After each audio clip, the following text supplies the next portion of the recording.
I'll call the meeting to order at 7:03. Can we have a roll call, please? Mr. Allred, Here.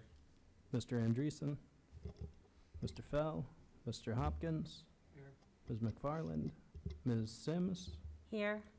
and Ms. Yu. All right, so it looks like we have a quorum. Any changes to the agenda? There are none.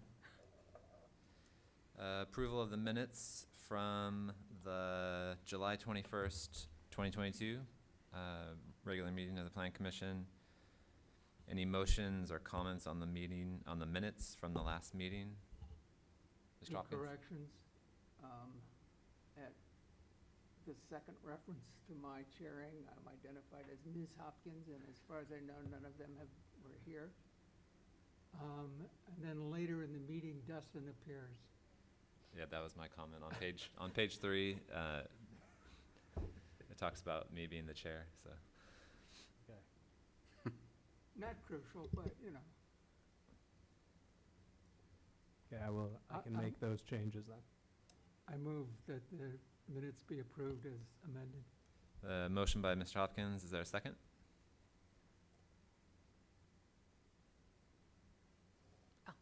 Go ahead. Second. Second by Mr. Andreessen. Any discussion, any changes?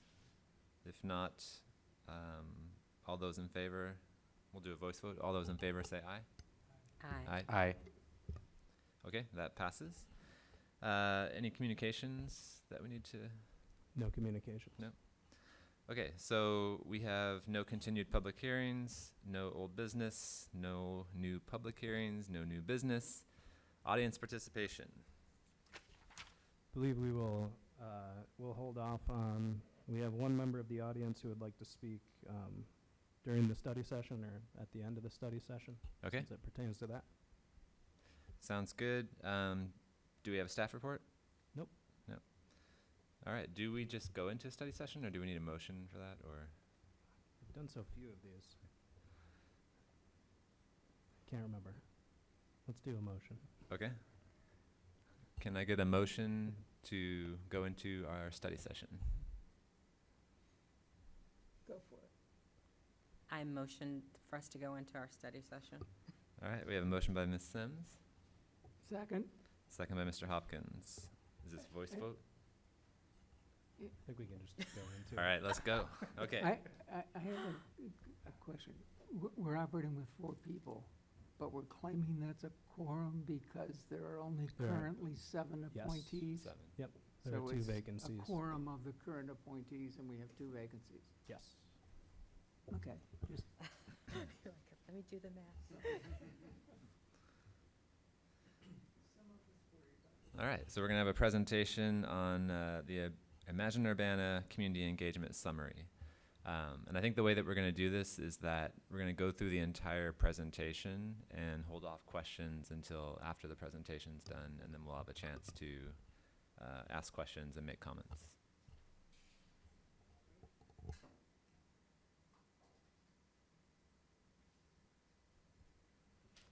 Thank you so much for having us here this evening.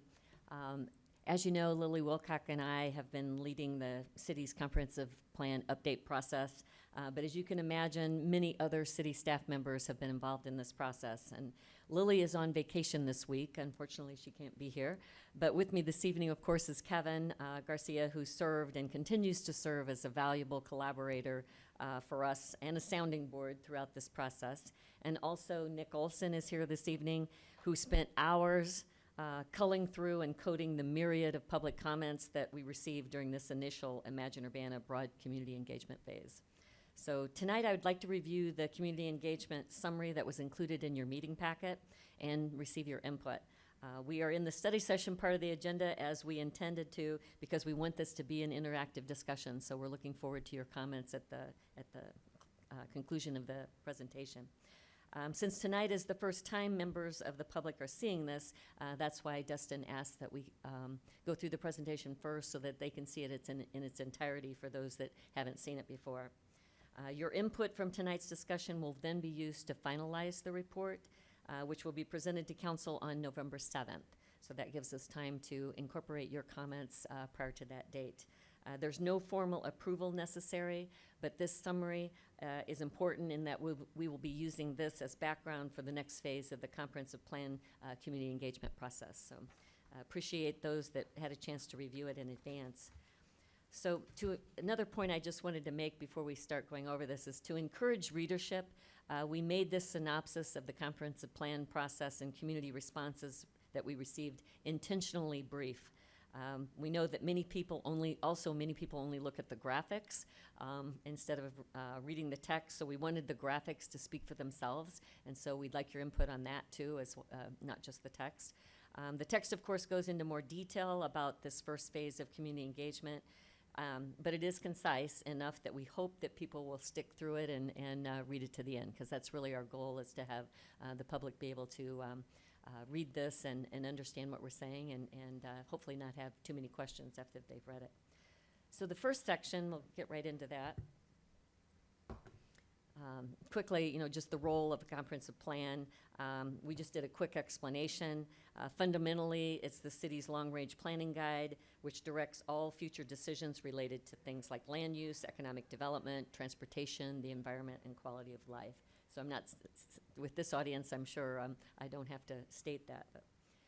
But the main thing is how the engagement happens. So I'm going to spend a little time reviewing how our extensive community engagement process, in order to highlight just the breadth of the outreach methods that we use, and to provide important background for the graphics that are later in the document. So the process got underway in mid-2020 with the presentation of a roadmap timeline to council. Seems like a long time ago, and that was right at the beginning of COVID, actually. So that was then followed by the creation of marketing and public engagement tools.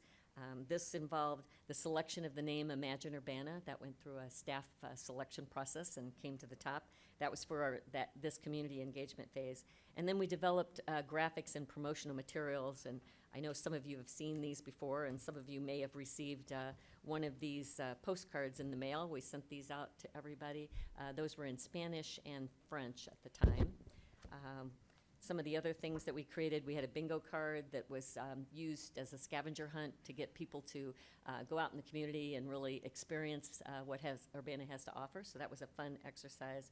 We also had some futuregrams where people could either draw a picture about what they thought the future should look like for Urbana, or actually write it and they could send it back in the mail. So also had some bookmarks, and these were given at the library and all of the distribution packets that went out for customers.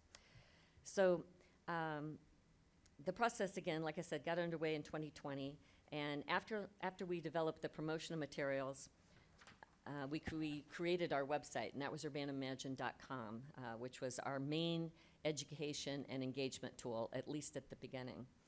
We also created some videos of the various governing agencies that what their role is in the community. We felt that people in Urbana, they come from all over the country, all over the world. Different governments do things differently. So we really wanted to explain what every agency's role was so that they could understand more about what they could ask their city to do. And as I mentioned earlier, COVID-19, of course, influenced our outreach methods throughout our process. We kind of evolved as COVID restrictions evolved and evolved again. So late in 2020 and early 21, we started meeting with our community partners, and this was all via Zoom, unfortunately. We weren't able to meet in person at that time. We started planning events that we hoped would happen in 2021 so that we could actually be out in person at events. During this time, we also created an SMS text survey that was accessible from any cell phone. We really wanted everybody to be able to participate, even though if they didn't have a laptop or internet access, that they could communicate with us. The survey was in English, French, Spanish, and Chinese. So it was, I don't know if any of you had a chance to do that, but it was something that was very unique. We had to find, it took us a while to find somebody to do that for us, and we got a startup company that took it upon themselves. They really did it for almost nothing because they were kind of excited to get involved in the project, and they hoped that then they could use it to get other business from other municipalities. So we were fortunate enough to have that done for us as well. But after we launched ImagineUrbana.com, we wanted to find other ways to hear what people had to say, not just through the internet. So one observation that I wanted to point out was that we became aware that not all voices were being heard, often due to work schedules, accessibility, and sometimes government mistrust. You know, they just don't like talking to their government. So that's when we involved the university's urban and regional planning class, and we need to thank Dustin for bringing that opportunity to us. They got involved and they selected 4 groups that they could target in 2021. And those groups were groups that we don't often hear from for those reasons. Second and third shift workers, for instance, people with disabilities, the historic Black community, and the Latina community. And they spoke with area employers, workers, and community organizations really to target those groups. And so we had a timeline here. I missed some things, didn't I? I'm going to scoot ahead here.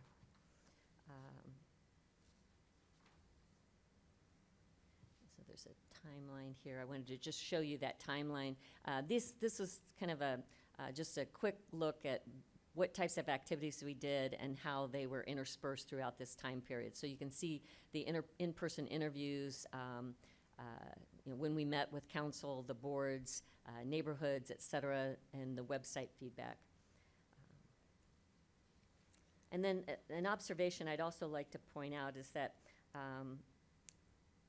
we heard that not everybody was being heard, so we did the class project. Sorry. But then we noticed that we weren't hearing from low-income and high minority areas, high minority neighborhoods. So that's when the fall urban planning class got involved and decided to really do door-to-door outreach, and that was in the King Park, Learman, and Crystal Lake neighborhoods. We also contacted residents and shoppers in Highland Green, Aspen Court, Woodland Park, and Silverwood, Gatewood Shops, El Progreso, Family Dollar, Best of Africa, and Dr. King. So really trying to outreach. And at the same time, we were also doing conversations with neighborhood groups, homeowners associations, parent organizations, as well as seniors. So what we found out from this was that our most effective outreach methods for hearing from those that don't normally get involved with civic engagement were collaborating with community partners. These were partners that are trusted by their constituents, and they felt comfortable with us being at those events. And then also reaching out to residents where they lived. I mean, that's really what we found the most valuable. So we have an engagement by the numbers here. Whoops. You can see how many presentations that we made to community groups. Like I said, we had the postcard that went to 21,000 households, boards and commission meetings. We had 24 neighborhood meetings. We had in the media, these were mentions, radio, television. We did Facebook. We had a live Facebook with the Congolese community. We had 44 students involved in the process, 26 community events that we were at. And again, this was all during COVID. So we were trying to do as much as we could in person in that short amount of time. But what we heard, that we had 5 distinct themes were identified, and those themes were housing and neighborhoods, city and community services, community health and safety, transportation and infrastructure, culture and economic vibrancy, and then each of those had their own sub-themes. And so we had an example in the materials to show how we classified those, and that's where Nick spent most of his time, is looking at all those comments and piecing together. You can see this example we had has many different segments in it talking about different of these main categories. So we color-coded these so that you could see how they could fall into those different categories.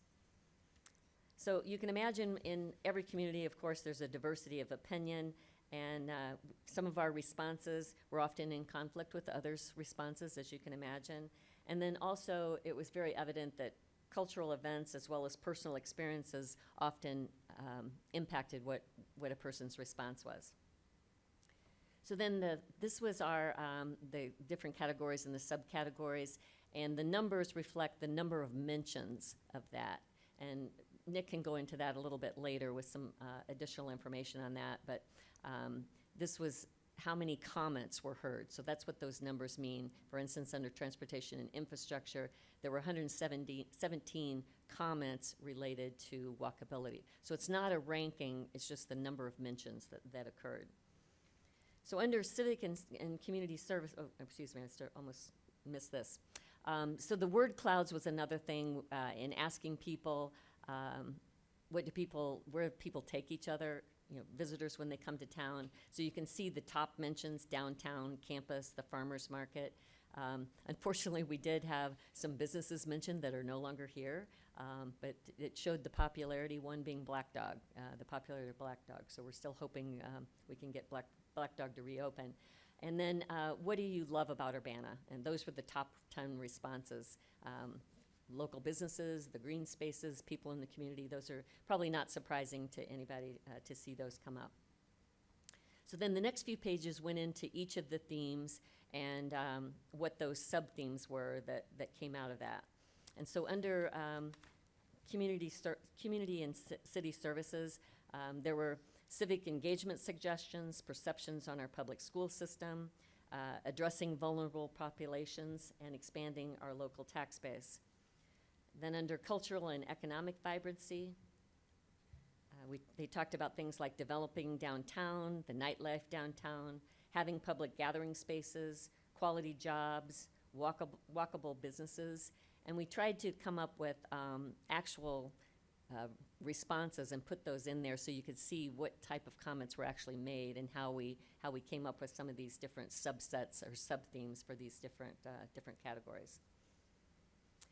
Housing and neighborhoods, you heard everything from housing affordability and the options, comments on each spectrum on more diversity in neighborhoods and changing zoning versus limiting neighborhood change and keeping the character. So you heard both sides of this spectrum there.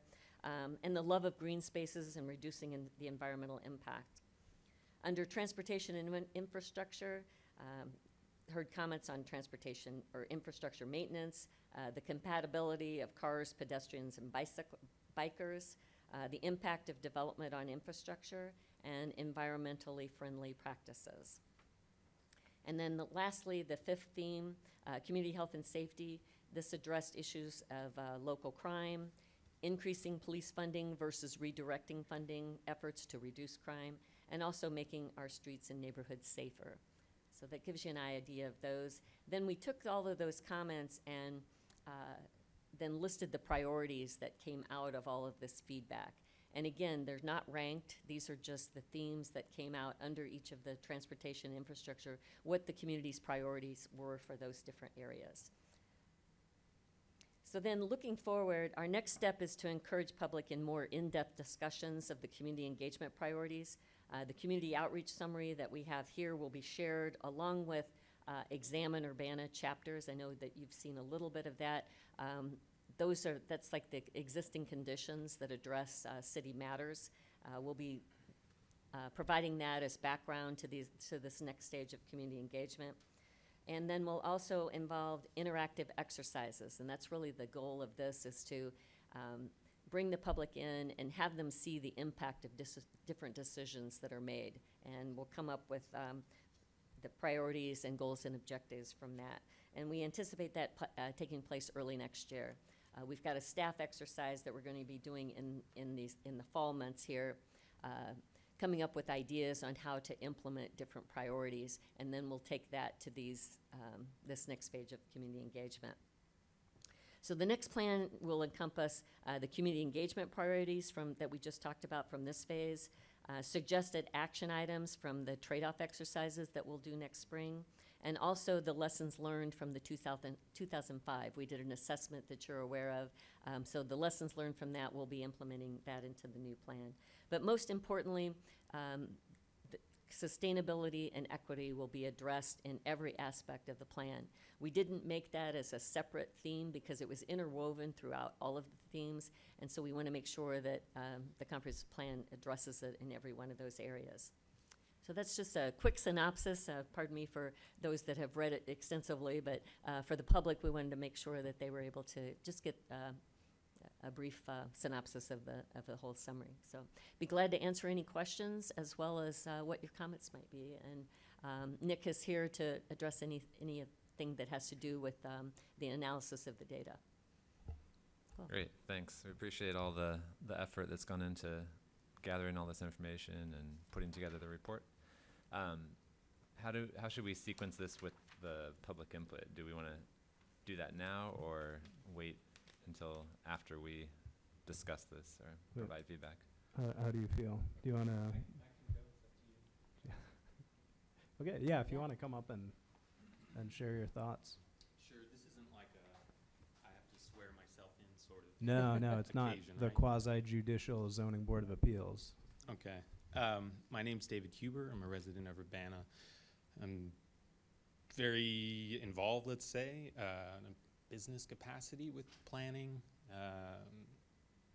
as a designer, as a developer.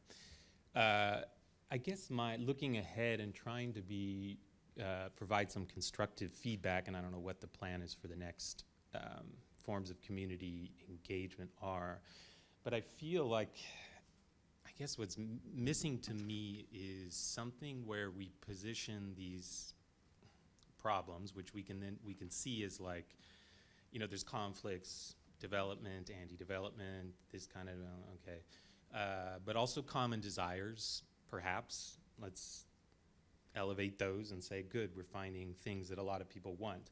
Those require funding. The question then is like, what are the trade-offs or compromises that people are willing to take or do for these things? Now, the caricature of West Urbana would be no development over there. We don't care about bike lanes. You know, if that's the trade-off, and again, it's a caricature, but I feel like, and I've only lived in Urbana for 4 years, I feel like there's been a lack of education, probably for a long time, as far as just informing the public, as far as if we do this or we don't do this, here are the consequences for our budget, for sustainability, et cetera, et cetera. And as I talk to neighbors and just people, you know, people have these, you know, if Carl would have just paid their taxes, or if the former mayor had not canceled the Menards project on High Cross Road, right? It's like, then we would have had enough tax base, et cetera, et cetera. Everyone could go live in their nice, quiet State Street homes. We'd have a tax base out there, et cetera. But sustainability and equity as well is going to require some uncomfortable things for people, right? If those are truly our goals, like there are going to have to be compromises.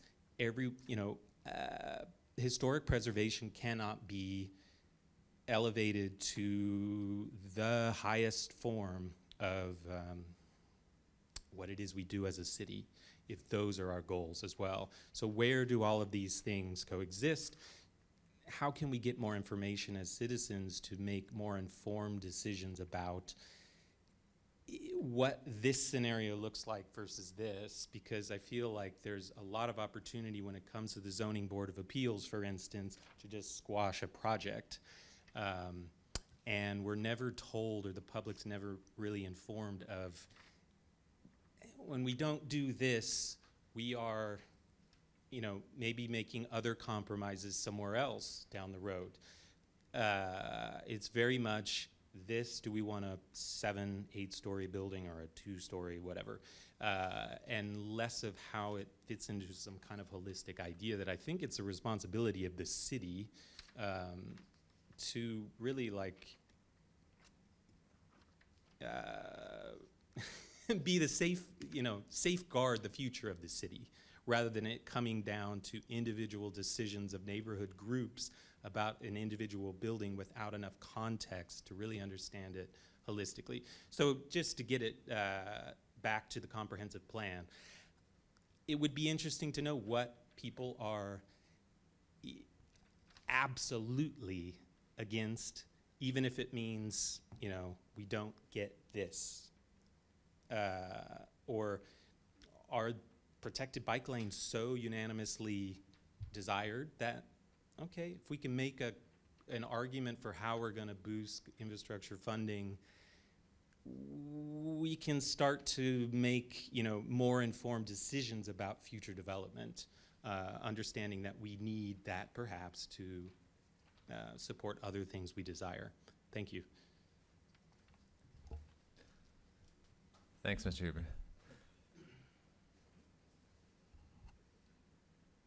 I think you just summarized a lot of what we what we are planning to take on in the next steps of the planning process. So, yeah, I feel like you were saying things that are things we've said at the staff level in our planning meetings going forward. So, we're not sure exactly what the next steps. We haven't scoped them out in fine detail, but we're going to be trying to address those things that you brought up. So I appreciate some vindication that we're not crazy thinking about these things. And we appreciate the use that you said trade-offs. That's what we've been calling this process too, is how do we reflect those kind of trade-offs? What is the impact of making one decision over another? And those are the kind of things in the education process. That's the other thing that you brought up. I know you haven't seen the Examiner-Urbana yet, but we've started rolling it out to the commissions that are impacted by those. And it is part of that education process to show what's it look like now, and then what are the future considerations as what you stated. So that education process is a big part of that so that they can make informed decisions to really talk in depth about those trade-offs. And as Kevin said, we don't have the exact exercises that we want to do yet. That's we mentioned the staff in this next couple of months are going to be brainstorming some ideas. That's what we'd like to do, is have some of that come from staff. I think they're going to have some good ideas on what are some of these trade-offs that they're hearing, when the public comes in for various commissions, et cetera. And how do we address those? So, I don't know, Nick, do you have anything to add? I'd just like to echo what Kevin and Andrea said. I think you've hit the nail on the head Yeah. for what the next step needs to be. I think, this first step in this report has, in a sense, kind of been a temperature check on a lot of these different issues, seeing what the areas of consensus are and, what the more polarizing issues are. And from here, we really need to dive in. Okay, what's actually going to be feasible within the goals we want to see, and how do we work out these issues where there's contention? And then you mentioned budget also. I mean, that plays a big part in it too, is funding. How do we do that within the constraints of the funding that we have? So you brought up, I said I just need to record you instead of me talking that whole section, so. Well, I'm glad I'm not crazy for having desires. I think one thing that your comments brought up is, I think the first time we came to Plan Commission, Lou said something like, well, yeah, if you ask people, everybody is all for equity, but then when you actually get down to making that happen, that's those are the hard conversations to have. It's not, so that's what we want to get into in this next phase, is having those conversations, because that's where the good policy gets made. Yeah, I'd agree. But I think we can open up the conversation and talk about this more, but to me that definitely comes across in the comments in the summary that you've provided in the plan. There's inherent contradictions just in terms of what people are saying they want, and it could be different people in different neighborhoods that are raising up these conflicts. So, any questions or comments from the commission?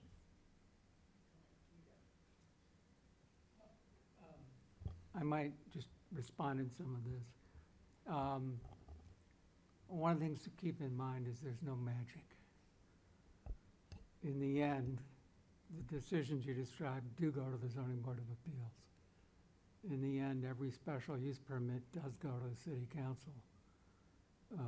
In the end, the City Council has to adopt the plan. So, two quick stories.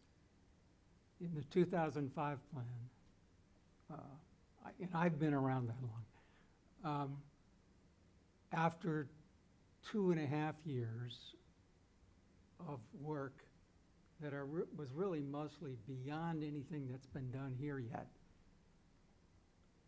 at the last meeting of the Plan Commission, the plan was amended. When I went to the council a month later, they changed things again, including controversial things. And a month after that, there was, I think, half or more of the city council was replaced by a different city council. So we have to think of this not as something that we get done, but as something that we do. There's no magic to it.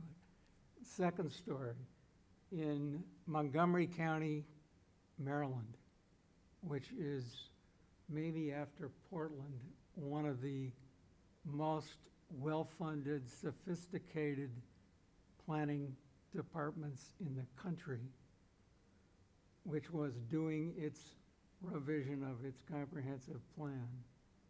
In the last 3 weeks, or well, a little longer than that, the plan which was coming to the Plan Commission there, the Plan Commission chair resigned over scandal problems. The head of the Plan Commission was fired. And the county council is trying to figure out how to deal with a plan that gets right at the questions you're dealing with, is idealistic, but the actual power sectors in the communities are against it. So there's no magic.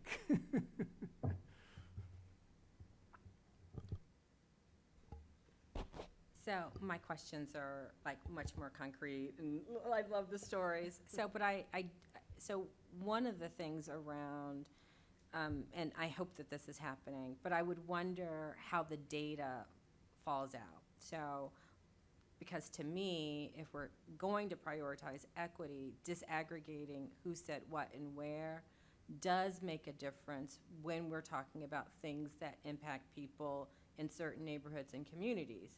So, right, so that would be a really great visual map, equity map, because if the issue is the locus of power and control and decision-making need to be in the hands of people most impacted, you gotta know what they said and not let other people make decisions for and about them. So that would be important for me to see some sort of demographic report skew, because I think that helps shape it. And then when we're thinking about righting structural wrongs, right, equity, I gotta know where those structural wrongs are and sort of overlay with voice, choice, and agency. So part one. And then part two, I would be, when I look through the information, it's sort of what Lou was hinting at, having gone through, I wasn't here for that one, but like Big Small All and a couple other iterative planning processes, the people who participate in the democracy start to lose faith when they participate in the democracy and don't see implementation.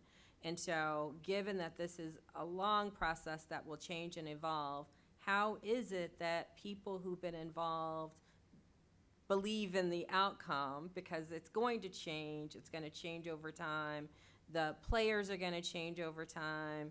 And, when people say Imagine Urbana, some of those people won't be here, some of the people who are gonna vote on it. So I don't know what that communication loop is to help people stay involved. I know, having lived here, one of the things that I hear from community members is that they're always asked, like, what do you think, and what do you want, and what do you need, and they never see it because they get surveyed and inventoried and interviewed and assessed and evaluated because we're at a university, and they never see it. And so this becomes yet another potential source of community wounding if we don't do it right. So I think constantly explaining what you're doing, so there should be no communication gaps where you're constantly saying, this is what's happening, and these are the changes, and this is what the impact is. And again, these are the next steps. And, because that is gonna, and it can't be just on a website. It's gotta be, just like your heavy duty, tell us what you think, it's gotta be communication blast and getting flyers out and information, because, again, I just see this being really complex, right, in its implementation. You know, a couple of comments resonated with me that you just said. First, talking about, you know, you said that people don't see the outcome. And that's what we heard when we say government mistrust. That was the crux of it, was that, well, I talked to you, you know, I've said this before, or somebody before me has said this before, and nothing's happened. So that's kind of where that, when I mentioned mistrust, people weren't involved because of that. A lot of that comes from there. The other thing you mentioned was communication. And we asked people, how do you get your communication? And I'll say specifically, because I asked the question myself. I was in the Learman neighborhood, and I said, how do you get information about your community? And it was my neighbor. And, okay, well then where's your neighbor get it? I mean, you know, it just goes on. And some of them get it from their apartment manager. You know, might put a flyer in their door that says something's coming up that you need to be at, or here's an issue you need to address. So that's really a critical, you know, it's an issue that, how do we address that? How do we get out there? I mean, we know we went door to door, but we can't go to door to everybody. We just don't have those resources. How do we communicate? We know it's not the website. That was a very limited audience that responded there, and that's fine. We got great comments, and got those early, you know, got us kind of set. But then it was harder when you started, okay, we haven't heard from this group. We know we haven't heard from this group, and trying to find them and get that input. And then now you're talking about, then, okay, we've done this. How do we communicate it back to them? How do we get that back? And so those are the things that we really would like input on, is how do we do that? How do we communicate and make sure everybody hears it? People don't read the newspaper, they don't watch television, they don't have time, or et cetera. How do we get it out there? So I appreciate any thoughts you have on that. Really quickly, if you'd like me to speak to the question about data demographics. I appreciate the question, and I agree that it's kind of a missing piece of what we have now.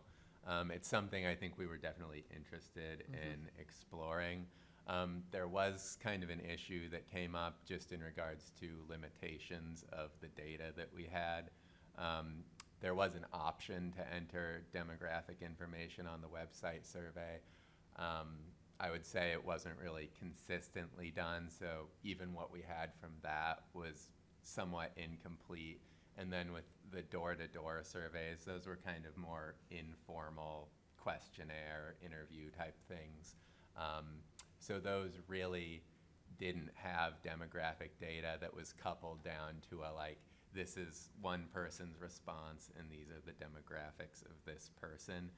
We do know the neighborhoods that we did those surveys in, and we have a sense of what the demographics of those neighborhoods are. So one possibility might be, you know, breaking it down to, this is the kind of input we got from the website survey, and this is the kind of input we got from the door-to-door surveys. And, you know, just off the top of my head, as someone who read through all those, there are definitely differences in those sort of pools of data. So I appreciate the input, and I think that's something we probably all agree that we should think about exploring some more. But again, unfortunately, the data is what it is sometimes. My one little suggestion, it's just like students were involved in the front end.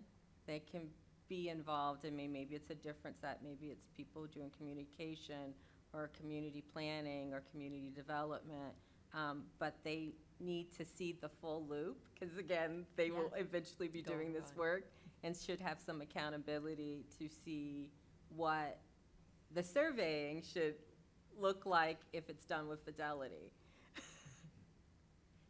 Going back to the education aspect that David brought up, we've got a student group we're working with now, and they're trying to educate students on their city. And one of the ideas they have is, it's called a Jane's Walk, where, you go through the community. And so they're mapping something out like that that's just geared to the student population, trying to get them to know more about their community.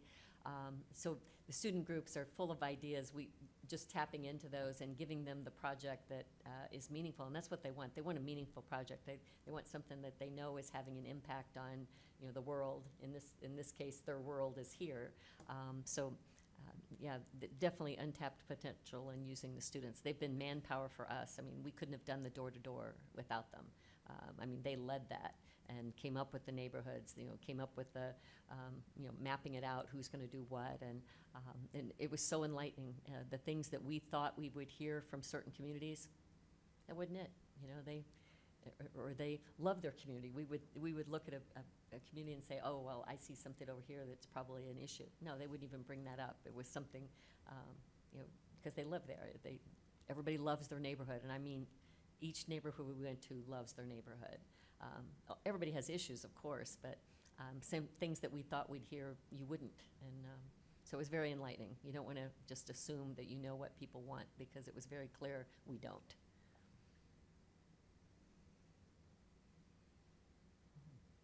Any comments related to the information? You brought up the demographics, that, maybe that's a missing piece here. Anything else that you feel like we, need to expand upon, or we missed? I have some specific comments on the report, but Good. if others have other things they had on their mind that they wanted to talk about, I can hold off. Picking up on what you said,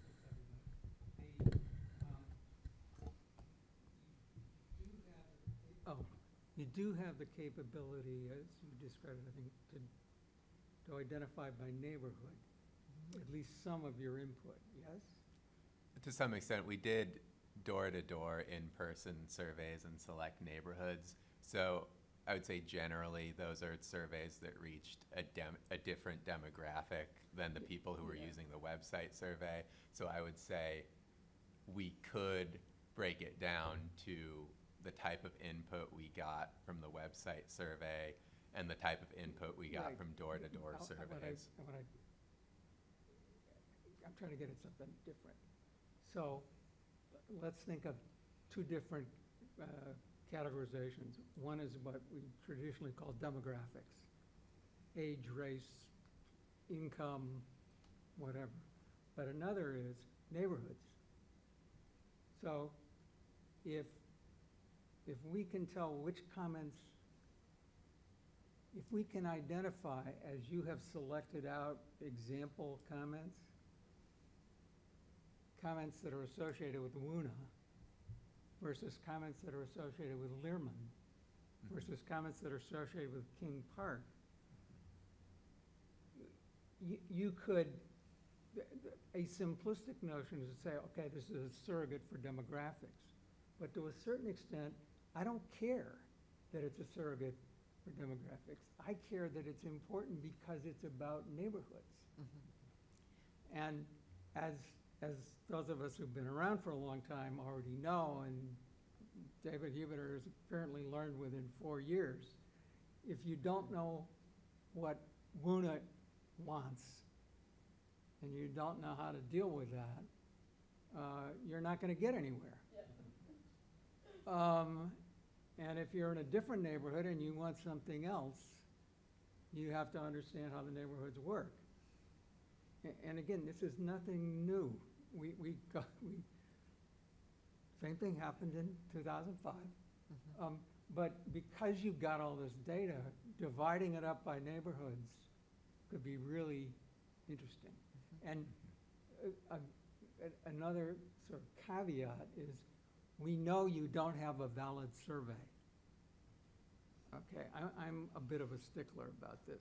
Survey data where we assume it actually represents and predicts the population's opinion is incredibly difficult to do, and nothing that you have been doing even approaches the criteria for that.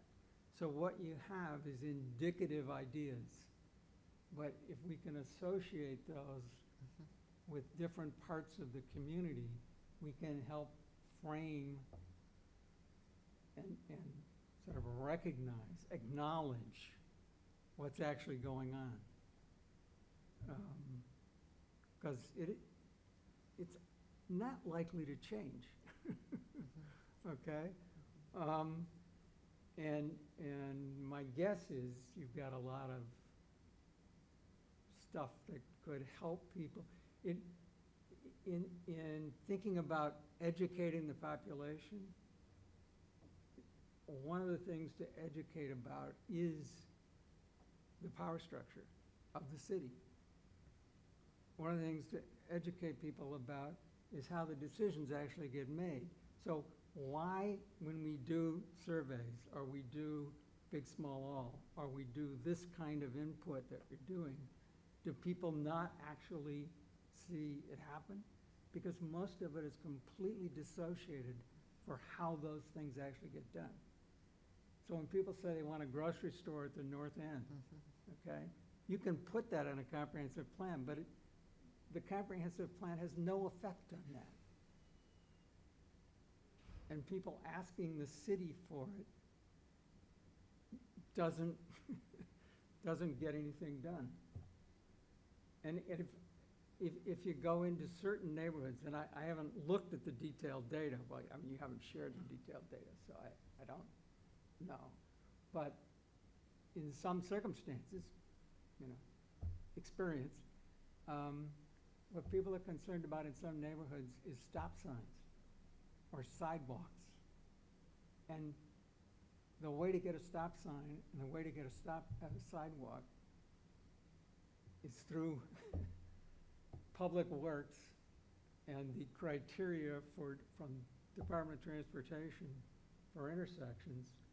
And you can want it, you can put it in the comprehensive plan, but if it doesn't meet the DOT criteria for a stop sign, putting it in the comprehensive plan does nothing. So I think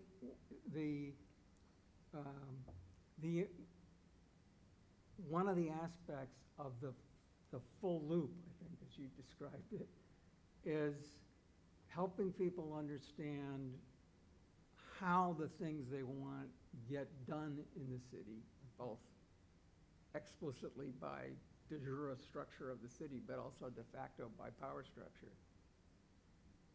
And which of the things that they're interested in, putting them in the comprehensive plan can help them do, but then shifting them and telling them, and maybe even a little bit helping them, get them done other ways, because there are other ways to do a lot of these things that the comprehensive plan is not going to help with at all. Anyway, so I'm trying to build on what you were saying. I think the point you made about neighborhood data, I think that's really where we were coming from when we're talking about demographics. It's more of that geographical. Yeah, okay, good. And I think that's what Nick was getting at as well. We probably can do some of that to that level. It's the other stuff that we don't have, the old, Right, the yeah, the yeah. definition of age, Right. population, et cetera. But when we were doing door-to-door, we do have that information, by those neighborhoods. Somewhat, as Nick was talking about, if we went to El Progreso, for instance, the demographic of El Progreso is what we would then base who we reach there. The same thing for whether we went to Family Dollar or something. It's wherever that neighborhood that store is in, hopefully reflected that demographic. So we have a little bit of that. And when we, I remember I was in Crystal Lake neighborhood. I can tell you exactly what I heard from different folks there. But getting that, I don't know that it's that, he's our data person, so he'll probably cringe when I say that, but, I don't know that we can, actually quantify that, that, Nick, I'll let you. But that's what I was trying to get at. Don't even try to quantify it, because you Then I don't can't feel bad. validly do so. Yeah. But you can help people understand some characteristics of the city by being able to treat neighborhoods as having attributes, having characteristics that are not homogeneous across the city.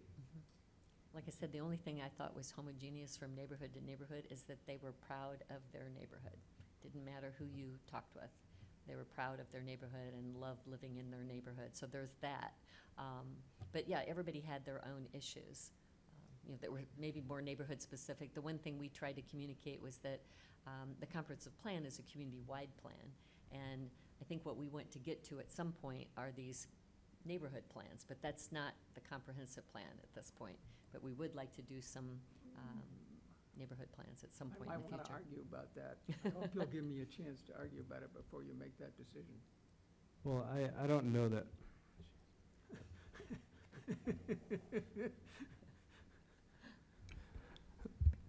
And this one doesn't turn, oh, this does turn on, it just doesn't have a light. Wow, that's a much better microphone than the other one.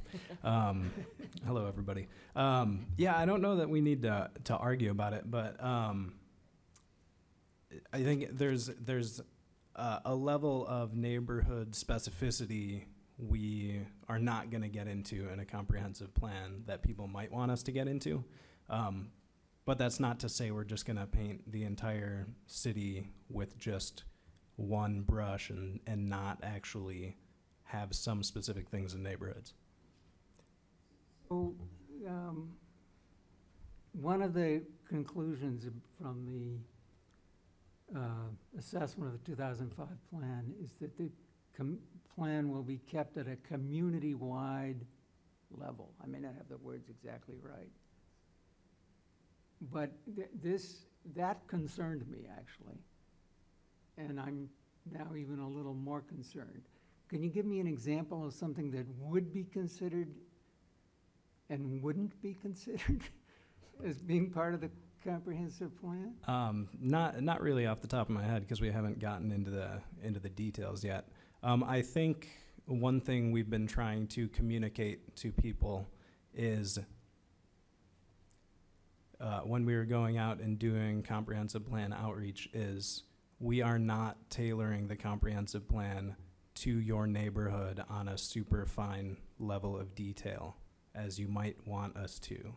Or we are not going to write the plan as if your neighborhood is the only one that matters in the city. Well, I mean, the latter comment makes sense. But as we've been discussing, the neighborhoods are very different. And when decisions come before the commission and the council, not being able to have backing from the plan about how we want to acknowledge variation among neighborhoods will be a problem, I think. And so I'm trying to figure out what all this means. Can I? Yeah, say Dustin, jump something? in, sure. So my class is working on another part of this semester, and part of what they're doing addresses some of your concerns. I don't want to talk too much about it because I don't know exactly where it ends up going in terms of what the city and what staff is doing, but we are working to differentiate between neighborhoods and come up with specific approaches that apply to certain types of neighborhoods. So not 20 different plans for the 20 different neighborhoods, if there are 20, but grouping those in a way that's meaningful and that can get somewhere to the specificity that you're talking about. But So is this building on I think it's the Memphis Yes, plan idea? yes, Yeah, yeah. okay. but I don't want Yeah, to. I was just going to mention that. Yeah, I don't want to go too far into that because it's way off of what we're talking about tonight. But I want to bring it back to the report, if I could. Just. Oh, you're. Oh. Oh, Will, you have some? I was just gonna say, the very simple request is, if it was possible at all, as we've been echoing already, to see some type of spatial breakdown of the data. And as I've already noted, certainly when you went to a certain neighborhood, you knew where you were getting those requests, those written answers from, those verbal answers from. But maybe if where you got so many responses at Lincoln Square, the market, there was no, was there any way that you guys were tracking where the individuals lived by chance? So on the website survey, there was an option. I think the question was, what's the nearest intersection to your home? And, you know, that's not something that every person who did the survey answered, but enough people did that we could probably, you know, if we wanted to like make a map and put quotes on the map, we could pull out some from the website survey and pull out some from the door-to-door surveys and, you know, probably get a fairly full city. Yeah, I think the only thing I was wishing when I was reading through this was, you know, well, the which neighborhoods maybe weighted certain requests differently, transportation, economics, or safety or whatnot, more than others, Mm-hmm. at least for this level of questioning. And just to Lou's point, I think you make a good point to keep in mind that this isn't a scientifically rigorous survey process, and I don't think we had any pretensions of doing that. And I think it's important to keep in mind basically all we have is this is what some people say about some things. Right.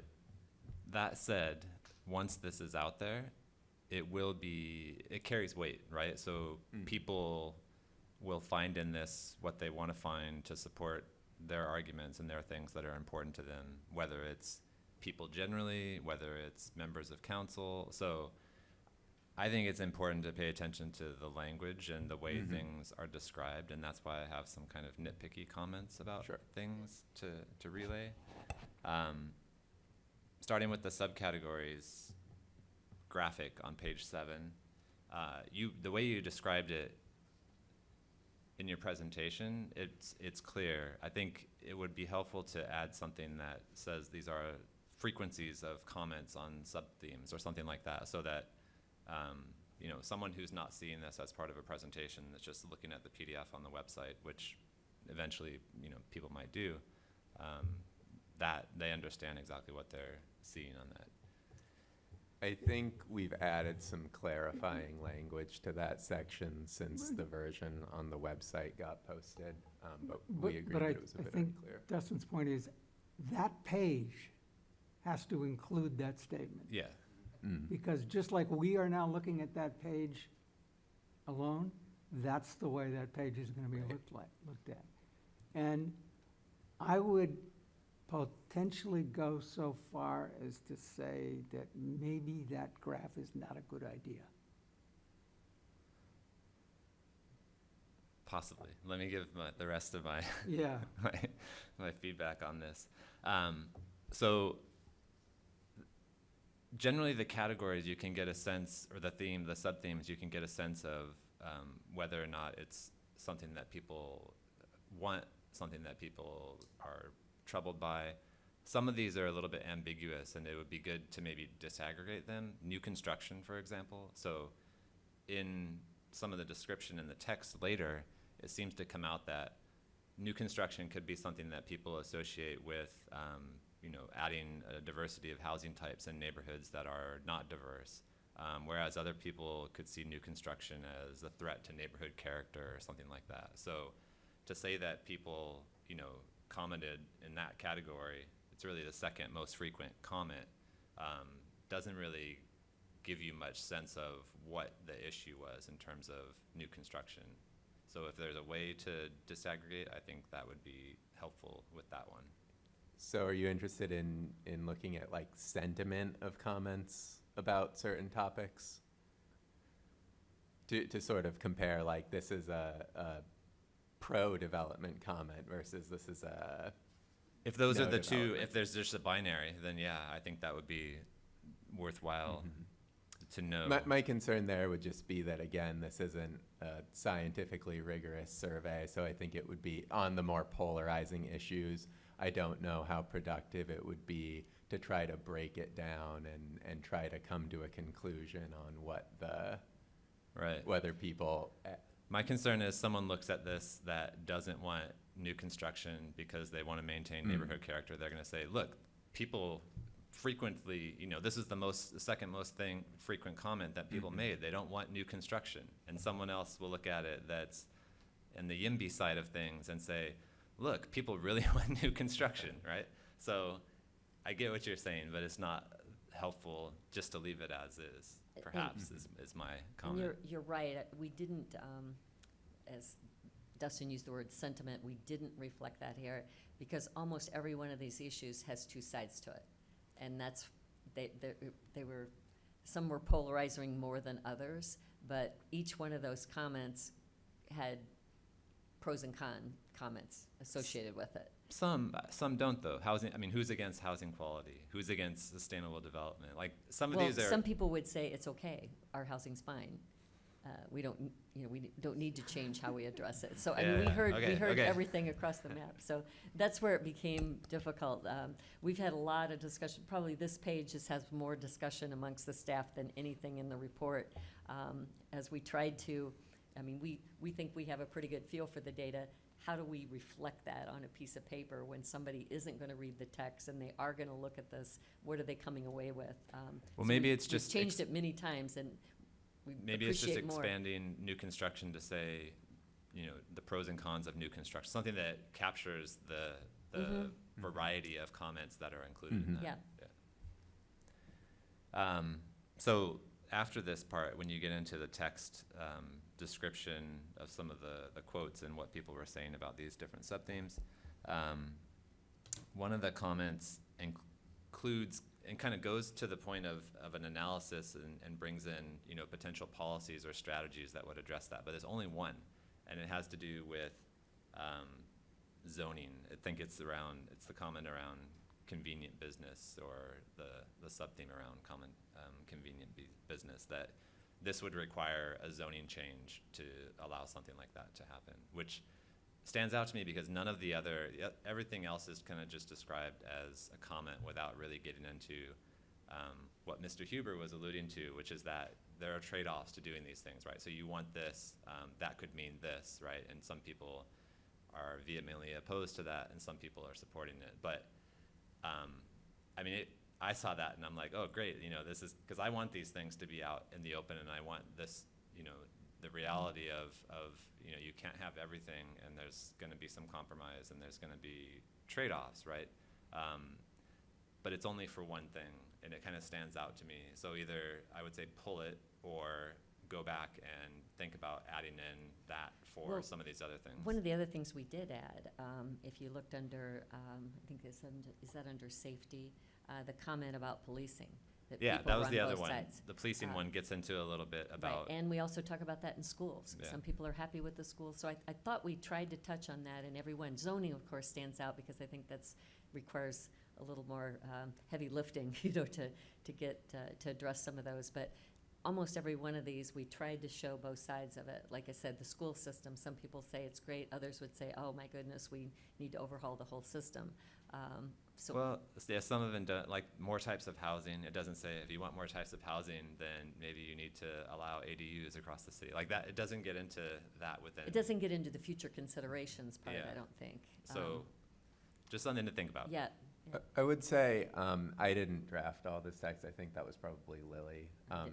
So I can't did. speak to the word choices. I would say that some comments do kind of speak in those terms. Like some people who talk about wanting neighborhood businesses, for example, are aware that zoning prevents that.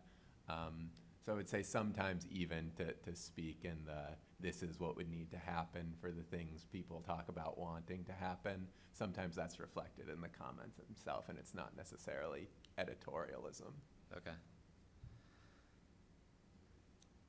so I guess going back then, Dustin, your suggestion is, do you think more actual comments would help? Is that something you think would improve I think that's where we need to go eventually, is people need to be confronted with the reality of, if you want these things, these are the policies and the strategies that achieve that. Yeah. Do you really want that? So maybe what we could do, and we've kind of added some quotes as we've gone along. The version you saw is different than the version I presented tonight because we added some more quotes to kind of fine tune that. I think some of what we could do is go and try to find quotes that are on both sides of one of those issues. We do that in some cases, but you're right, we probably don't have that in all. We try to do it in the text, but maybe we don't have quotes that are actually supporting both sides of one of those issues, so. Page 14. This relates to my comment about the new construction stuff. So in the housing and neighborhoods, these are priorities, right? Yeah, community feedback priorities, right? So most of these are like priorities in the sense of they're positive things moving in the direction of, a more active downtown, right? Or less gun violence. You can kind of sense where these things are moving. The balancing different goals for new development doesn't really, it's too vague, right? Again, it doesn't, I think you're missing the opportunity to highlight that, some people are saying we want to have more diverse housing types where appropriate, and some people are saying we want to preserve neighborhood character where appropriate. So I think it would be better to disaggregate that and have two statements that reflect the differing priorities that people have around balancing different goals for new development. And then the last one was, there's at least one or two areas where you call out, or you make quotes are attributed to students, and I'm assuming these are university students because they represent certain views that are, I think, contrary to maybe the camp that would be in support of maintaining neighborhood character and not allowing neighborhoods to change. And it's you don't ever really differentiate between different voices of respondents other than to call out students. And it's a little concerning to me because I think some people could use that to say, oh, well, these are not really people that are, long-term parts of our community, and so their voice really shouldn't carry that much weight. Whereas that's really not the case, right? We have a wide variety of who these students could be, but these are students that are shopping in our stores and going to our restaurants, and their kids are going to our schools. There could be graduate students that have been here longer than I have. So I would think it would make more sense to go through and look for those situations where that kind of attribution is made, where it's not. Otherwise, the other option would be to do what we've been talking about, which would be to attribute where comments are coming from in a more finely detailed way. But it doesn't sound like we have the ability to do that. And I don't know that student versus non-student is necessarily a meaningful distinction we want to make, as opposed to comments from particular neighborhoods might be in terms of trying to understand the equity implications of So it. Dustin, in relation to this comment like that one, I know what you're talking about, that a student said, yeah, we need more nightlife downtown, or the housing in, there's more student housing in Yeah, Champaign yeah. versus Urbana. Would you like us to see us have more of a, kind of the, I don't want to say generic, but more a comment that is not so specific just to students? Is that? I would just like it not to be attributed to a student. So there are Okay. other quotes that are just Right. people in the Finding- 'cause community who are saying other something. people So said this things is like someone in that. the community that's Mhm. saying that we need more options for housing Okay. in Urbana. And I think So that's a valid point. taking out the one that was so student-specific and having something that's. Not taking Just out the don't quote, attribute just it don't to a attribute it to a student. student, attribute it to a community member, which they are. Okay. Yeah, But none of the others are attributed to anybody. no, So don't Got it. attribute that one. That's your point, right? yeah, exactly. Understood. And I would be curious about the implicit bias around why you would do that, right, if there's so many assumptions that would, who do you think is important? Right. Yep, absolutely. I just feel like that just gets you into Yeah, you can read it so different many ways, different yeah. ways. Yeah, and it's just, my point is that once this is out there, it's out of our hands, how people are interpreting it Interpret it. and how they are using it to, Mhm. leverage resources and support their arguments. And so I think we want to be careful about the language that we use for things like that. That's it. Those are my comments. Good point. So let's go back and maybe go backwards. So stay on page 14. One of the things that's going to happen when this goes out is this is going to be taken as a draft of the goals of the comprehensive plan. That may not be what you think it is, but that's what it looks like. That's how I'm using it as a predictive device myself. And that's how other people are going to take it. And I think that's a big problem.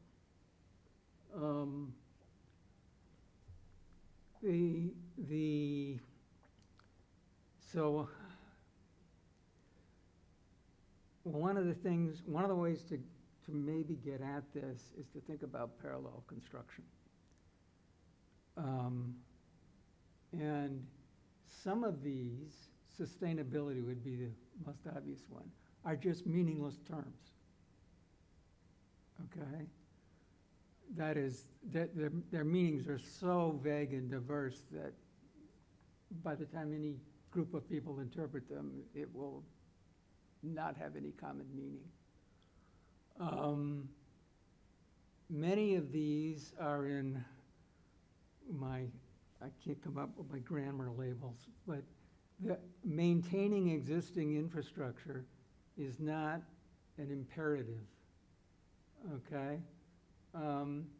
If we're talking about goals or priorities, it seems to me we either have to identify topics that we have to deal with, but we don't know what to do, or we have to have imperative statements, that is, maintain existing infrastructure, support active transportation, increase affordable housing, and I don't know what it means for all income levels.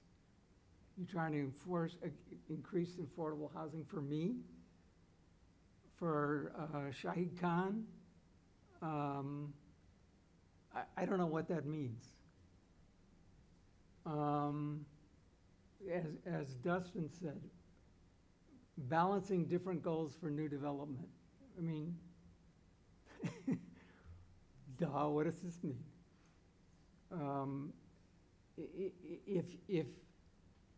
If we want to say something, I would either change it to some, like, well, maybe by using phrasing like that, it can be thought of as a topic.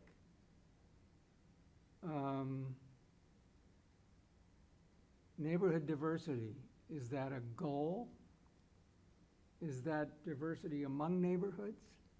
Is that diversity within neighborhoods? Are we trying to increase it, decrease it? I have no idea. Well, and I think you bring up a good point about looking at this page and interpreting it as goals. I guess when I look at that, if I say something that says support, taking the word out, supporting, and say support active transportation, I would say that that's now a goal. Yes, but if I maybe you say- don't want it to be, I don't know. But if I say supporting, that a priority in the community is supporting active transportation, to me, that doesn't sound like a goal. And maybe I'm mincing words there, but we were trying not to make them sound like goals because they aren't. These were just topics that were brought up enough that we identified them as priorities, that the community gave us as priorities, but not at goals we need to accomplish, So- because we don't have the goals yet that are going to accomplish these So things. priorities for what? These were the top issues. Maybe that's what we should say. Okay, maybe. Top yeah. issues. And then think about identifying them as top issues. Mm. Because some of them, I mean, I don't know what they These mean. priorities I think it does intimate a goal, and I can see that now. Well, it says right there what it means. I mean, to defend you a little bit, there it says these priorities will influence the goals and action items. So it's there, whether or not you read the fine print. as someone who's looking at this in terms of. But we don't want to say that, is what I'm trying to get at. But we're because- saying it's not goals and objectives. No, will Yeah, but you influence. say these priorities will influence the goals and action items in the comprehensive plan. So I look at this and I say, oh, this is a draft of the goals for the comprehensive plan, because you've told me that these will influence the goals. These are a draft of the goals of the comprehensive plan. Well, I think whatever the issues are, those will influence. I mean, we're going to have to address these issues that the community brought up, and it'll have to be addressed in our goals and priorities. Okay, I think it's gonna be misinterpreted. Okay. So, We're gonna- and I feel like I'm gonna, first of all, I have to leave my apologies, but what about themes? Well, we called the others themes, the transportation, housing, those are the 5 themes.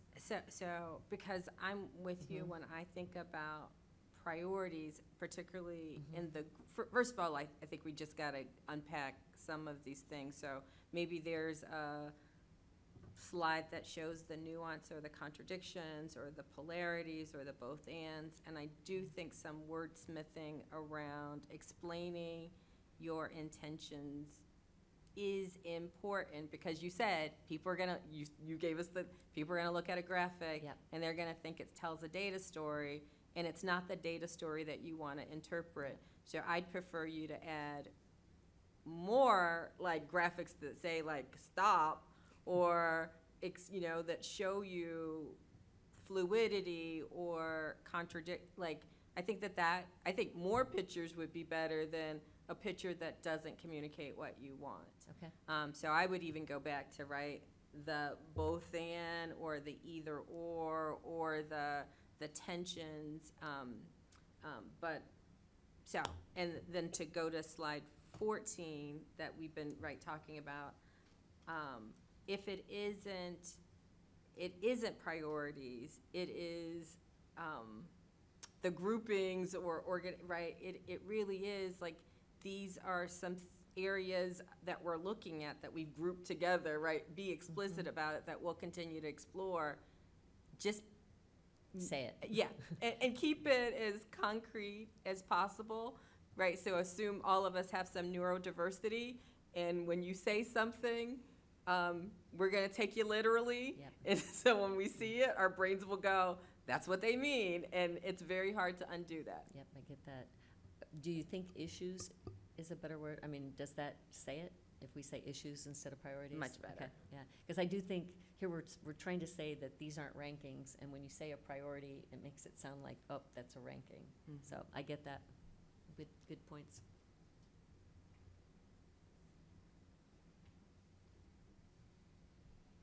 Yeah, and if it's issues, then the language may be changed, so if Sure. maintaining existing infrastructure becomes,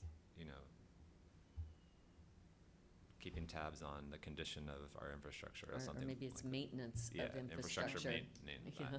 You There were a you lot get of the point. comments about potholes. Yeah, you get the point, yeah.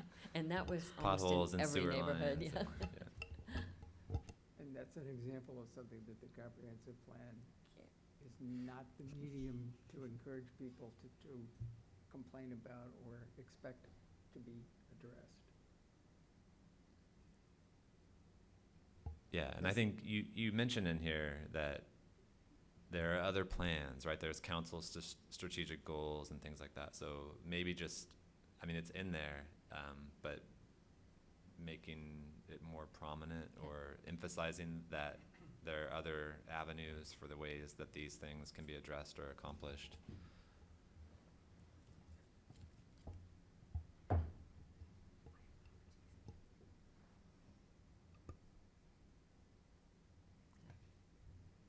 Now, this is the type of comments we want, so really appreciate it. We question ourselves because we're so close to it. We've looked at this data so long, and we know what it says, and then to communicate that so that everyone else knows what it says, that's been the challenge. So really appreciate you critiquing that. And we will also be making an anonymized data set available with all the comments, just so if people do want to get more into the weeds, have at it.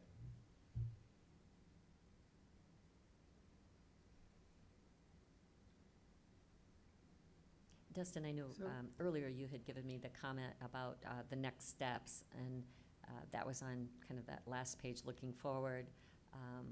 Do you have any other comments about that, about what we're achieving? I know David, when he was here, he brought up some of the things we need to be thinking about. Like what your next step should be, or Well, how you just should describe have we- it? Because yeah, it sounds have- like it's Are we? undetermined to some extent. Yeah, So I don't want to. I mean, we've talked about that, we want these more in-depth discussions, that we want to have these trade-off activities. That's kind of clear to us what we mean by that, but is that clear when you read it? I mean, I think another 'Cause term to David- use is David brought it up, scenarios, yeah. developing different scenarios that Mhm. would, achieve some of these or deal with some of these issues. Again, it's kind of premature because you're tying it to, again, this list of issues that some of these are not going to be addressed in the comprehensive plan. So, I don't know, you were going to say something, Lou? I mean, that's a potentially completely different kind of exercise than I'm imagining, but maybe I don't really know how you're gonna do the trade-off exercise, so maybe that is related, but I would think of it as a rather different kind of exercise. Yeah.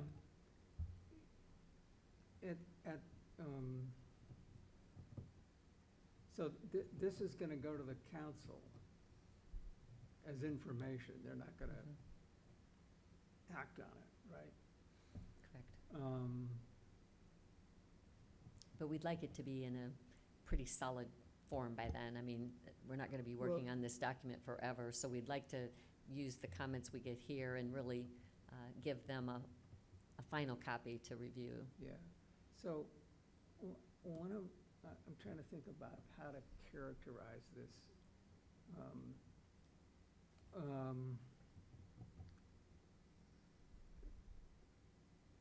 I think we should not be focusing on this as a finished document. We should be thinking of it as what some people might call a working paper. That is, its purpose is to communicate at a point in time. Mhm. And it then becomes only of interest to crazy people like me who look at planning processes in detail. We're not committing to anything, we're not, trying to say that this has been agreed to or approved or anything like that. And I'm saying that partly so that we can try to minimize somehow the tendency of people to grab hold of this and think of it as being much more than it is. It's not a draft of goals. It's not a draft of priorities. It's not, the chart with the number of mentions of things really tells us almost nothing. And really, the work's yet to be done. Yes. Yeah.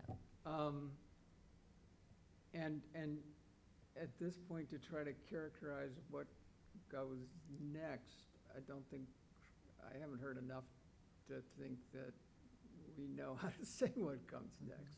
Well, I think that the main thing is it's not over. I mean, that's what you're saying, hey, this is a process and this is just the tip of it.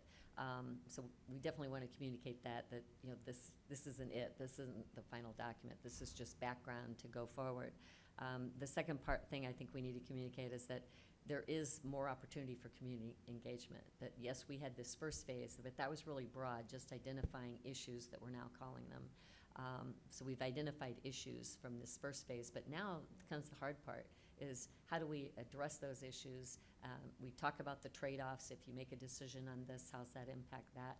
I think those are the things we want to convey, that, hey, we're still listening. You still have a voice, and this is where the work really takes place. So Yeah. whether we go into the details So- of what that exercise is, I don't know, that we still want to convey that there's more work to do.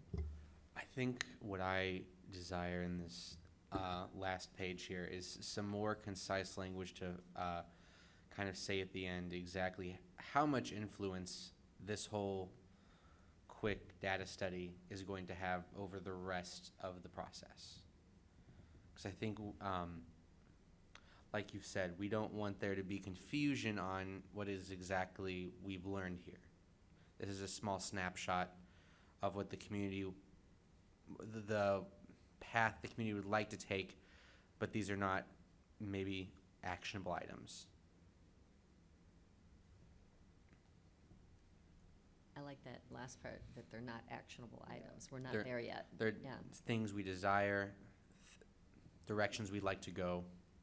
But I like the actionable items as a concise statement of the issue. Mhm.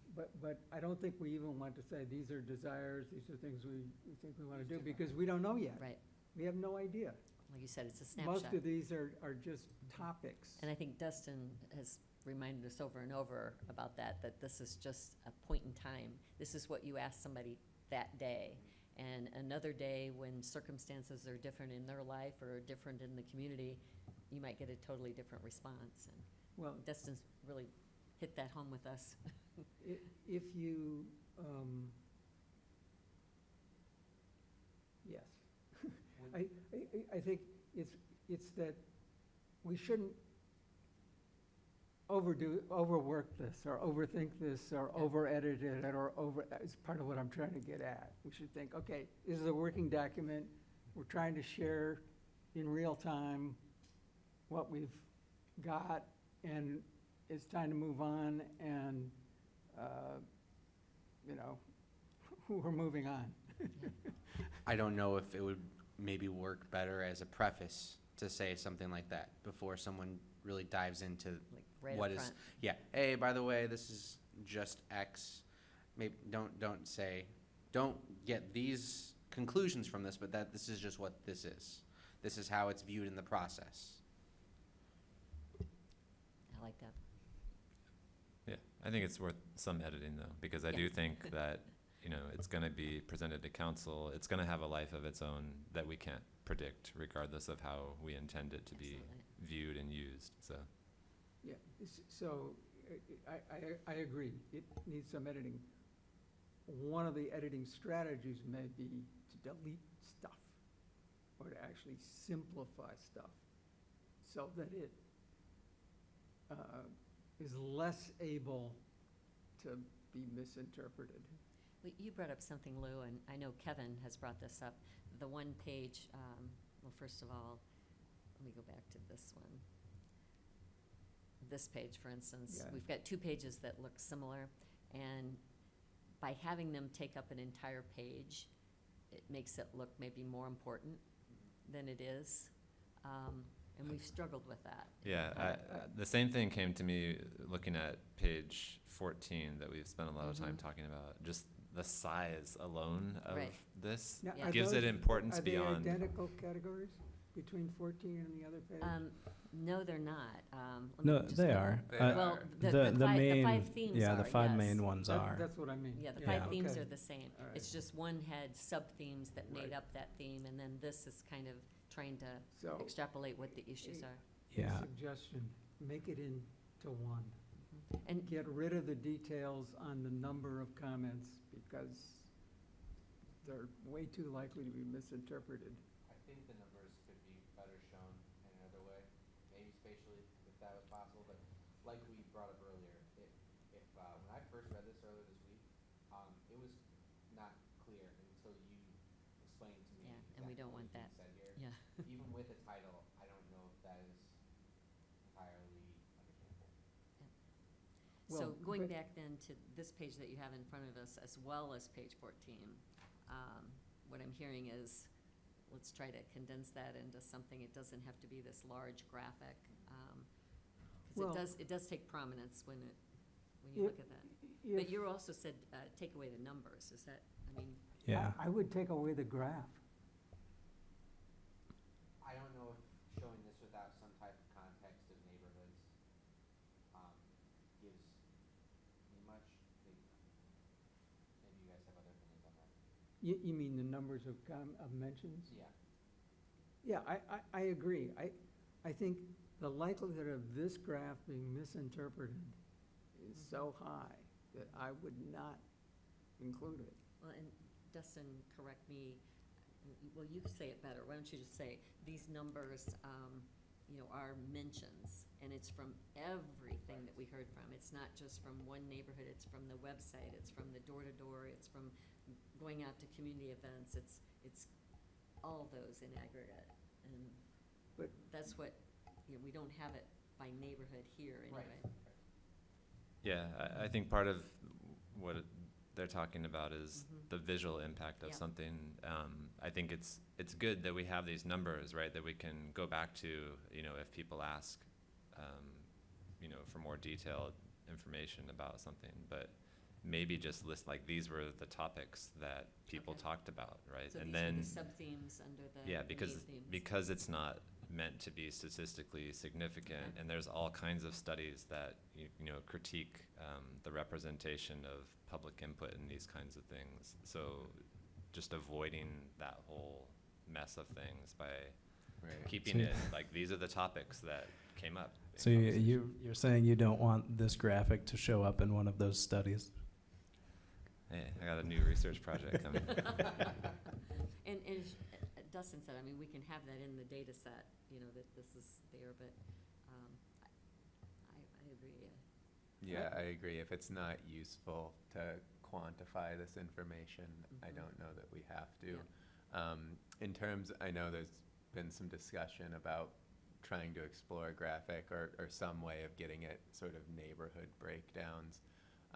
Just curious if there are any specific ideas about what that might look like. Again, it's not necessarily something we have data for it for every comment, but we probably have enough that we could do something for most neighborhoods.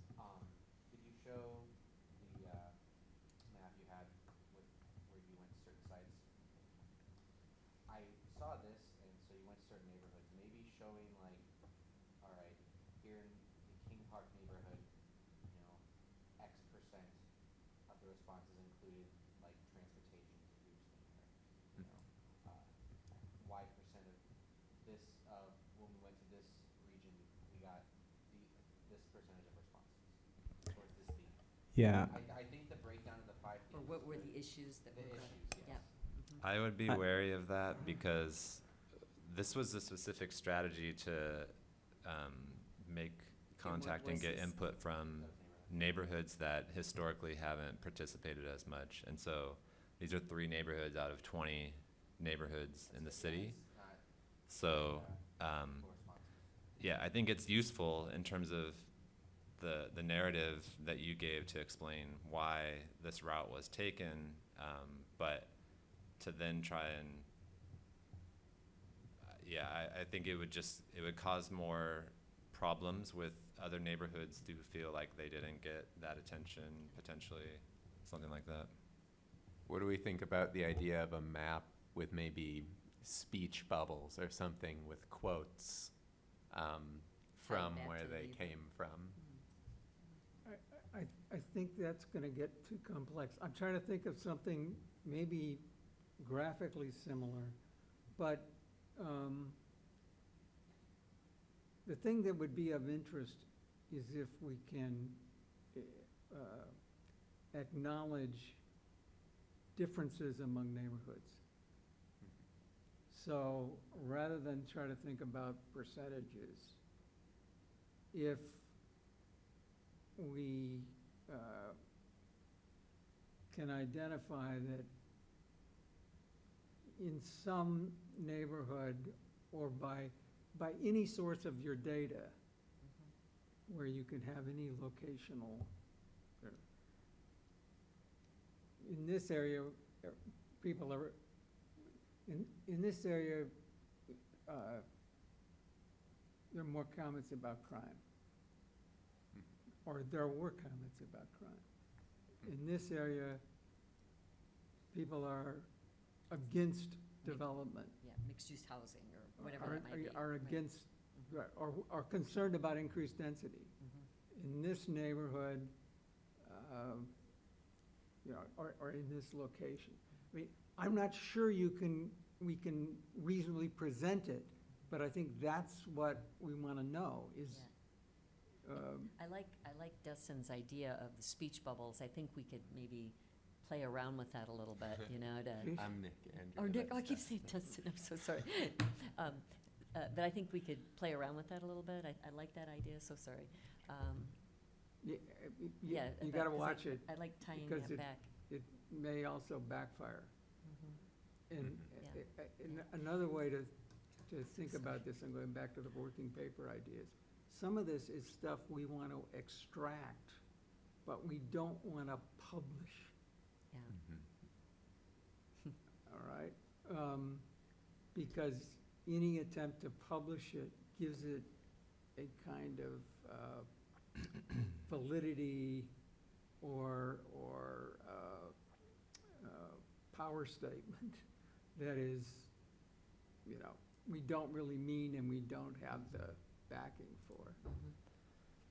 Yeah, I mean, I think it's worth looking at, but I'm still wary because, you know, we had students going door to door over several days in 3 of these neighborhoods, and then there's probably huge swaths of the city where there may not be Absolutely. single comment. Right.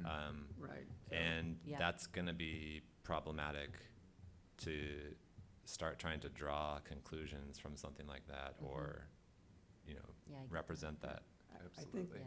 Yeah. I think the strategy is to say less. Okay. Take stuff out of this Going- rather going than back- add to it. Going back then to that issues page that we had called priorities, since we have slide 7 and whatever that, you know, that has the themes and sub-themes, is this redundant? Because really, when we look at slide 7, we talk about themes and sub-themes. These are really the issues. Is So that I- last page redundant? That's what I was saying before, is I think you can combine those two. In other words, you only need one. And there may be, I'm not sure which one you want to start with, but Mhm. you might want to look at both of them and say, Mhm. okay, these are so similar. Yeah. Why have we got 2 of these? And that would also be a way to avoid presenting the mentions data, which I think is really problematic. Well, these are all things that we've struggled with, so really appreciate you bringing some clarity, because we kind of felt the same things, and you just validated that for us. So one idea I just had is kind of how in the Examiner-Bana, we end each one with sort of, The future considerations. yeah, future considerations, thank you. I kind of see in this page as being sort of, I don't know, future considerations or discussion topics to help move us forward. So if we could somehow combine that other thing, which is, here are a lot of the, you know, a lot of the sort of sub-themes we heard about each of these, and then we say, here are some discussion topics we plan to explore in the next, you know, in the next phase. Something like that might get us away from people being like, oh, these, you know, these are your goals. Yeah, well, I think you've got that on page 6, right? You've got those 5 broad themes. I think that's good enough. These are the comments, you've grouped them into these 5 themes, and then you go with the discussion topics. That's the more expansive list of things. Yeah, that characterization works. I love how much work goes into, you know, all of this. You know, we did all of the outreach so long ago, and now we're here today, and now we're paring it back even more. It's but- great. It is great because we are using it. It's just like Lou said, we Well, don't, and- you and know, I we think- don't have to put it out there as. And the story is still there. You know, the story we wanted to say is that, is the outreach that we really did what we think is the best efforts we did to try to get voices that hadn't been heard. I mean, Yeah, it was easy to get that website information, boom. We had that in, like, probably the first 4 weeks, we probably had all of those comments, which were very good comments. And then it was really a struggle to try to get more voices after that. And so that's what we were trying to convey is, yes, we did these different methods to try to look, you know, that, hey, we were doing our best effort to get more voices. Then what we heard is, yeah, we're paring back on that, but I think that doesn't take away from that message about trying to be as inclusive as we could and trying to hear the most voices that we could. In fact, I think by doing what Kevin just described, that the version that combines these two is the future topics. Mhm. You then Mhm. actually increase the emphasis on the part of the report that you're talking Right, about. that this is not the end-all be-all, yeah. But also that we did, this is what we did, and we did it for these reasons, and we got, these numbers of responses, and we adjusted as we went to, because we found these things. That's all in Yeah. here. And that's what the message needs to be, and the output is the focus for future discussion. And, sort of, Yeah, our challenge, Yeah. and we're all, that's why Kevin's saying we haven't really got the detail yet, is that, as Karen brought up, how do we then get these people involved again? We know what it took to get these voices the first time around. How do we get them at a table where you really can't, I don't mean literally at the table, but how do we get them to really participate in these types of trade-off activities? How do we do that on a broad scale? and, there's a lot of experience, and one of the answers is you don't. And instead, you focus on the new participants you got and respond to what they are concerned about. But don't think that has to be part of the comprehensive planning process. And don't assume that they have to participate in the comprehensive planning process, because much of what they're interested in is not there. They need to be participating in the council's strategic action, or be aware of the Citizens Police Advisory Board meetings, or the capital improvements plan budget for Department of Public Works. So instead of figuring out how to bring them into the planning process, think about how to actually respond to what Yeah, they're doing. Lou, I think that's a great point. Yeah. So we have, we've got this equity and quality of life projects thing that we're doing through Public Works. I think it's $2 million program. We're going out, we're gonna be putting sidewalks and streetlights. Like, that's all the projects that we're gonna be doing, in neighborhoods that And this is out of don't have them. I think it's out of ARPA the funds. rescue plan, American Rescue Yeah. Plan stuff. Yeah, that's what I was Yeah. guessing. So I don't think people are gonna care if there's no sidewalk in front of their house, and they said during the comprehensive planning process, we really need, more sidewalks. I don't think they're gonna care if the sidewalk gets put in, and and it wasn't part of the comprehensive plan per se, right? I think No, that's what but- you're getting at. I mean, it's, We're- we're responding sort of to concerns, so. But the trick is then, if anybody in our comments, or any neighborhood, or any particular place came up about sidewalks, we need to respond to them now, not, we're gonna put it in the comprehensive plan, which will be adopted 2 years from now and has a 20-year horizon. And yes, we heard you, and we put your sidewalk in the comprehensive plan. Duh, nothing. While at the same time, it turns out that we're actually building your sidewalk, and we've already got it planned and funded. Yeah. And if we didn't, the way to get it planned and funded would be through the CIP of the Department of Public Works, not the comp plan. So, and maybe one of the ways to begin to do that is, as Kevin just did, for the planning staff or the plan commission somehow, to, one of the things we get saddled with is doing the public engagement for the whole city. When we, meaning the planning staff and the plan commission, deal with a very small part of what the city actually does. And so if they're gonna saddle us with doing all the public engagement, then maybe we should take a more explicit role in taking the input from the public engagement and redelegating it where it belongs, essentially.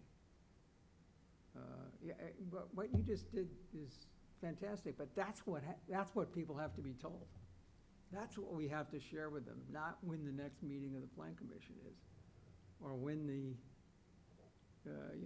trade-offs between economic development or rezoning on Lincoln Avenue are, because that's really not what they're concerned about.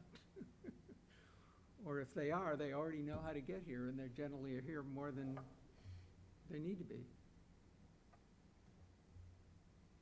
Anyway, All right, we're approaching of 2 stuff. hours. yeah, This is, I'll shut up. it's been a good conversation. I told Nick it wasn't gonna go 2 hours. I was like, go ahead, fill out your timesheet. Well- It's not gonna go 2 hours. We got another 12 minutes. Yeah. Okay, so do we need to do anything to close out the study session? I don't think so. I'm around to high fives or something. I'm not sure. Okay. Well, we need to adjourn the meeting. So then we are adjourned. Sure. Thank you. All right. Thanks, everyone.